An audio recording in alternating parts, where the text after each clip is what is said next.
Good morning, students. Today we will discuss the topic tense. As it has been said that tenses are the base for English. If you want to learn how to speak, how to write English, then you should know or you should learn the tenses. Tense time. Sometimes, students, we are in a fix whether time and tense are the same thing. For your kind information, I would like to tell you that tense and time are different things. In Hindi, we are told that it is called, but in English, tense and time. Tense is a grammatical phenomena and it is the form of a verb that tells us about the state and progress of an action. कोई भी काम किस state में है, किस progress में, कितना हो चुका है, क्या होगा. जबकि टाइम हमारा एक क्या है, नेचुरल कंसेप्ट है. ये हमारे को टाइम के बारे में, समय के बारे में बताता है. जबकि टेंस हमारे को इंग्लिश के बारे में बताता है, कोई काम कितना हो चुका है. अब टेंस का हम कैसे डिफरेंशिएट करेंगे कि टेंस और टाइम सेम नहीं है. कई सेंटेंसेस देखिए आपको बताते हैं. He joins his new job next week. Means next week is regarding future, but here the rule of present indefinite is applied. In the next sentence, Mr. Raju retires in the month of July.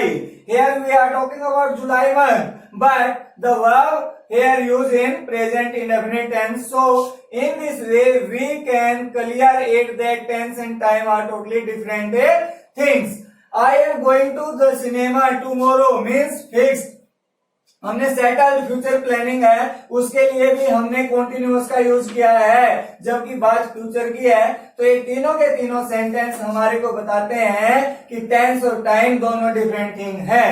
अब tense, कोई भी tense हो उसके चार भाग होते हैं. Indefinite या सिंपल, कॉन्टिन्यूअस या प्रोग्रेसिव, परफेक्ट और परफेक्ट कॉन्टिन्यूअस. ये चार हिस्से हैं. तो इसलिए हम शुरुआत करते हैं प्रेजेंट से, क्योंकि हमारे तीन टेंस बताए गए हैं, प्रेजेंट, पास्ट एंड फ्यूचर. कितने बताए गए हैं? तीन. कौन कौन से हैं?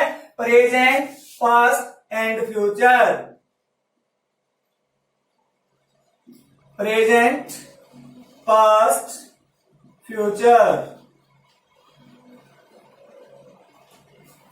अब हम डिस्कस करेंगे प्रेजेंट इंडेफिनिट को. प्रेजेंट इंडेफिनिट, जैसे इसका नाम ही बता रहा है, इंडेफिनिट, जो चीज फिक्स नहीं है, इंडेफिनिट है. यहाँ पे ये हमारे को काम के बारे में स्थिति हमारे को क्लियर नहीं होती है. वो काम कब शुरू हुआ है, कब खत्म होगा और कब तक चलता रहेगा. तो इसकी हिंदी की आइडेंटिफिकेशन है, हमारे को पहचान है. जिस हिंदी के वाक्य के अंत में ता है, ते है, ती है आदि आ जाए, तो आप ये मान लेना जब आपको उस वाक्य को हिंदी से इंग्लिश में ट्रांसलेट करना पड़ जाए और ये वाले हैं, तो आपको वहां पे प्रेजेंट इंडेफिनिट या सिंपल प्रेजेंट के रूल लागू करने होंगे, अप्लाई करने होंगे. अब सिंपल सेंटेंस प्रेजेंट इंडेफिनिट का कैसे बनाया जाए, क्या स्ट्रक्चर होगा. सिंपल सेंटेंस बनाने के लिए हम सबसे पहले सब्जेक्ट, कोई भी सेंटेंस होता है सब्जेक्ट का यूज करते हैं. फिर हम वर्ब फर्स्ट प्लस एस या ईएस प्लस ऑब्जेक्ट. क्योंकि हमारे लिए कोई भी अगर टेंस सेंटेंस बनाना है तो तीन चीजों की रिक्वायरमेंट होती है. वो है subject plus verb plus object. अब ये टेंस के हिसाब से, सिचुएशन के हिसाब से इनमें चेंज होता रहता है. तो यहाँ पे भी हमारा सब्जेक्ट प्लस वर्ब की फर्स्ट फॉर्म प्लस एस या ईएस प्लस ऑब्जेक्ट आया है. अब हमारा नेगेटिव सेंटेंस है सब्जेक्ट प्लस डू या डज प्लस नॉट. क्योंकि नेगेटिव सेंटेंस में हम नॉट का यूज करते हैं जो मना करता है किसी चीज के लिए. और एक और बात ध्यान रखें, नेगेटिव सेंटेंसेस में जो नॉट है वो हमेशा नंबर 3 पे आएगा. कौन से पे? नंबर 3 पे. प्लस वर्ब की फर्स्ट फॉर्म प्लस ऑब्जेक्ट. अब आपने एक और बात ध्यान रखनी है, यहाँ पे हमारे सिंपल सेंटेंस में हमने वर्ब की फर्स्ट फॉर्म प्लस एस लगाया था. जैसे ही हम नेगेटिव पे आए हमने डू और डज हेल्पिंग वर्ब को यूज किया, और जैसे ही डू या डज आ गया ये एस या ईएस यहाँ पे डज ने अपने साथ ले लिया है. इसलिए यहाँ पे वर्ब की फर्स्ट फॉर्म के साथ एस या ईएस नहीं लगेगा, सिर्फ बेयर वर्ब हमारी मतलब अकेली वर्ब आएगी. Interrogative sentence, do plus does means जो हमारी हेल्पिंग वर्ब थी वो पहले स्थान पे आ जाएंगी। अब यहाँ पे हम 12 और 21 का फॉर्मूला अप्लाई करते हैं। जो नेगेटिव सेंटेंस में या सिंपल सेंटेंस में हमारा 1 और 2 नंबर पोजीशन पे है उनको हम चेंज कर देंगे। 2 वाला 1 पे और 1 वाला 2 पे आ जाता है। जैसे नेगेटिव में डू डज थे तो डू डज पहले पे आ गया और सब्जेक्ट हमारा दूसरे पे आ गया। नेगेटिव के इंटरोगेटिव में नोट आता है इसलिए नेगेटिव के नाम का नोट हट जाएगा। सब्जेक्ट प्लस वर्ब की फर्स्ट फॉर्म प्लस ऑब्जेक्ट और लास्ट में क्वेश्चन मार्क इंटरोगेटिव मार्क लगाना मैंडेटरी होता है, नहीं तो इसके बिना हमारा सेंटेंस गलत हो जाएगा। इंटरोगेटिव नेगेटिव, अब इसके अंदर इंटरोगेटिव भी है क्वेश्चन भी और नेगेटिव मतलब नकारात्मक भी है। उसके लिए हम डू डज सब्जेक्ट और नेगेटिव के लिए आपको बता रखा है नोट तीसरे नंबर पे ही रहेगा। तो नोट प्लस वर्ब की first form plus object. Interrogative और नेगेटिव में एक ही फर्क है कि नोट ऐड हो गया, नहीं तो बाकी यों का यों रहेगा। अब हम जो ये नोट है नंबर 3 के बजाय नंबर फर्स्ट पे भी ला सकते हैं, लेकिन ध्यान रखें ये कॉन्ट्रैक्टेड फॉर्म में ही रहेगा, एब्रिविएटेड फॉर्म में ही रहेगा। शॉर्ट फॉर्म में कंप्लीट डू और नोट को मेंशन ना करें, वो गलत माना जाएगा। कॉन्ट्रैक्टेड फॉर्म में लिखेंगे डोंट या doesn't plus subject plus verb की फर्स्ट फॉर्म प्लस ऑब्जेक्ट। तो डियर स्टूडेंट, अब तक मैंने आपको ये बताया, लेकिन हम यहाँ पे कंफ्यूज हैं कि ये एस और ई एस क्यों लगाए गए। अब मैं आपको बताना चाहूंगा कि हम प्रेजेंट इंडेफिनिट टेंस में वर्ब के साथ एस या ई एस क्यों लगाते हैं। यहाँ पे हमारी बात आती है सब्जेक्ट वर्ब कंकर्ड की या सब्जेक्ट वर्ब एग्रीमेंट। एग्रीमेंट और कंकर्ड मीन होता है समझौता। यहाँ पे हमारे सब्जेक्ट और वर्ब के बीच में समझौता हुआ है कि अगर मैं सिंगुलर हूं तो आप भी सिंगुलर होंगे, मैं प्लूरल हूं तो आप भी प्लूरल होंगे। जैसे हम कोई भी गेम खेलते हैं, टीम गेम होता है, तो हम टीम को बराबर डिवाइड कर लेते हैं। उस टीम में 4 प्लेयर हैं तो दूसरी टीम में भी 4 प्लेयर होंगे।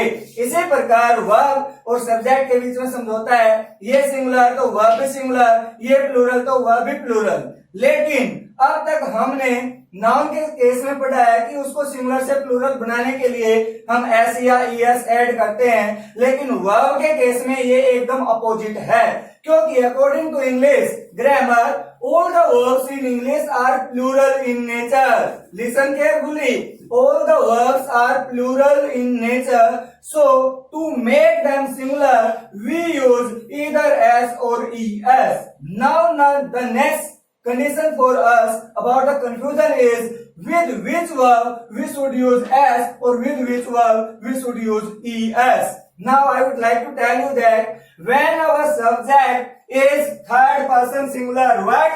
Third person singular.